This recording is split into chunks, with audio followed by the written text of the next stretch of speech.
अब यहाँ देखो, इफ हम यहाँ लिखेंगे if external torque is equal to 0, है ना, देन हम लिख सकते हैं टॉर्क इज इक्वल टू होता है वी हैव,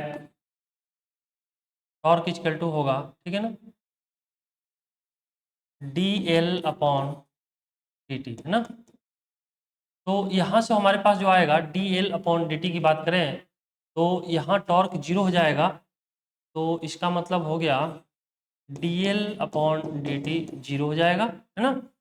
और 0 होने का मतलब हुआ कि l यहाँ कांस्टेंट होगा, ठीक है ना, l यहाँ कांस्टेंट, l का वैल्यू जब कांस्टेंट होगा तो इसका डिफरेंशियल 0 होगा।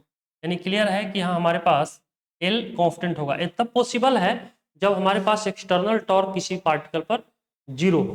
तो हम इसको लिख सकते हैं, टॉर्क l इसको लिख सकते हैं I into omega is equal to constant, ऐसे लिख सकते हैं I is equal to omega, I into omega is equal to constant, ठीक है।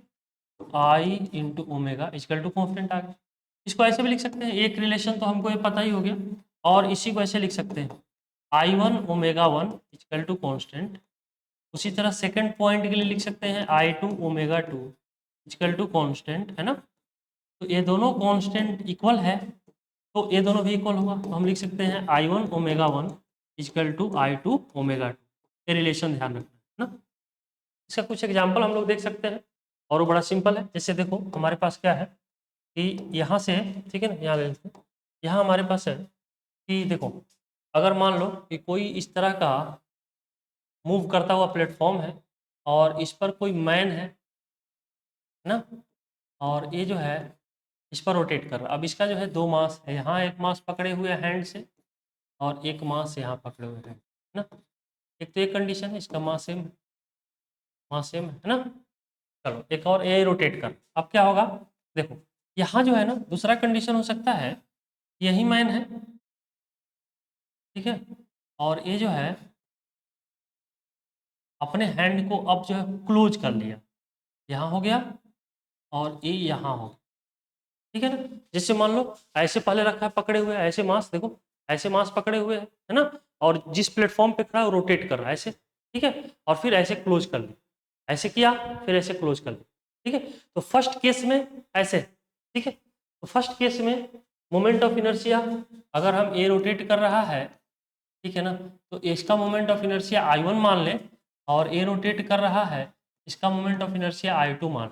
अब क्वेश्चन ये है, बताओ कि I1 ज़्यादा होगा कि I2 ज़्यादा होगा, है ना। तो स्वाभाविक है कि यहाँ जो है ना I1 का वैल्यू ज़्यादा होगा, क्योंकि यहाँ जो है, यहाँ जो रेडियस जो है, या फिर कहें मास का, ये जो मास है और ये एक्सिस ऑफ रोटेशन के बीच का डिस्टेंस यदि हम बढ़ाएंगे तो मोमेंट ऑफ इनर्शिया बढ़ेगा, ठीक है।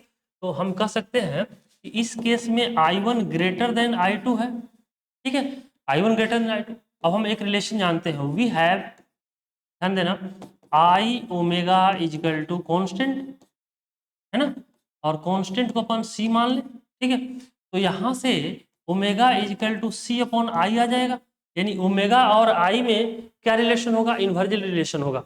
जिसका i ज्यादा होगा उसका ओमेगा कम होगा, उल्टा रिलेशन है ना। तो जिसका i ज्यादा होगा ओमेगा कम होगा। i किसका ज्यादा है, i जो है ग्रेटर है किससे, I2 से। तो इस केस में ओमेगा 1 और ओमेगा 2 रिलेशन ये हो जाएगा, ध्यान रखना। यदि ये ओमेगा 2 है और ये क्या है, ओमेगा 1 है, तो ये ज़्यादा रोटेट करेगा तो इसका मोमेंट ऑफ इनर्शिया कम होगा, और यहाँ जो है ना इसका मोमेंट ऑफ इनर्शिया ज़्यादा होगा, तो मोमेंट ऑफ इनर्शिया ज़्यादा होगा तो इसका ओमेगा रोटेशन क्या होगा, कम हो जाएगा, ठीक है। तो ओमेगा 2 का वैल्यू मतलब ये ज़्यादा तेजी से रोटेट करेगा कंपेरिजन टू इसके। अगर हम टाइम पीरियड की बात करें, ठीक है ना, तो यहाँ T1 ग्रेटर होगा T2 से, है ना, T1 ग्रेटर होगा T2 से, ये हो जाएगा, ठीक है। चलो यहाँ तक तो चीजें समझ में आ गई। अब हम लोग इस पर एक क्वेश्चन करते हैं ना, एक क्वेश्चन करते हैं। तो ये बड़ा एग्जांपल है, ये जो एग्जांपल था ये कंजर्वेशन ऑफ मोमेंटम का था, है ना। कंजर्वेशन ऑफ मोमेंटम से क्लियर हो गया कि भाई किसका ओमेगा ज्यादा होगा, जिसका मोमेंट ऑफ इनर्शिया कम होगा उसका ओमेगा ज्यादा आ रहा था, है ना। चलो नेक्स्ट हम लोग बात करते हैं, अगला क्वेश्चन करेंगे इस पर, है ना। क्वेश्चन हमारे पास इसको आप देख लो एक बार, चाहो तो आप इसको एक बार नोट कर सकते हो इन चीज़ों को, पहले इसको नोट कर लो, है ना। ये तब होगा जब एक्सटर्नल टॉर्क 0 होगा, तो उस केस में एल कांस्टेंट हो जाएगा। तो यहाँ से रिलेशन आता है I1 ω1 equal to I2 ω2। Similarly यहाँ मैंने एक एग्जांपल लेके आपको समझाया है कि ω1 ω2 में कैसे I पर डिपेंड कर रहा है, एक रिलेशन आ गया। दूसरा हम लोग इस पर नेक्स्ट में एक क्वेश्चन करते हैं, और क्वेश्चन हमारा कुछ इस तरह का है कि एक डिस्क है, डिस्क ऑफ रेडियस r, इस डिस्क का रेडियस r है, मास कैपिटल M है, rotate with respect to self axis rotate कर रहा है विथ एंगुलर वेलोसिटी ओमेगा से। Suddenly 4 particle of mass m placed periphery of disc, है ना। डिस्क के पेरीफेरी पर हमने 4 पार्टिकल रख दिए, जैसा कि फिगर में हमने दिखाया है, ठीक है ना, फिगर में दिखाया है। Find new angular velocity of disc. तो अब डिस्क का अगला एंगुलर वेलोसिटी क्या होगा, एक कब का पूछ रहा है, जब 4 मासेज हमने इस पर प्लेस्ड कर दिया, तब बताओ कि अब इसका एंगुलर वेलोसिटी क्या आएगा। तो हमने क्या किया, यहाँ देखो, यहाँ ए रोटेट कर रहा था, तब भी हमने कोई एक्सटर्नल टॉर्क नहीं लगाया, टॉर्क रोटेट कराता है, हमने कुछ टॉर्क लगाया नहीं लगाया। हमने 4 पार्टिकल यहाँ रखा, 4 पार्टिकल इस पर आ गए, तब भी हमने कोई एक्सटर्नल टॉर्क नहीं लगाया। इन दोनों केस हम देखें तो यहाँ हम एक्सटर्नल टॉर्क बॉडी पर, डिस्क पर लगा ही नहीं रहे हैं।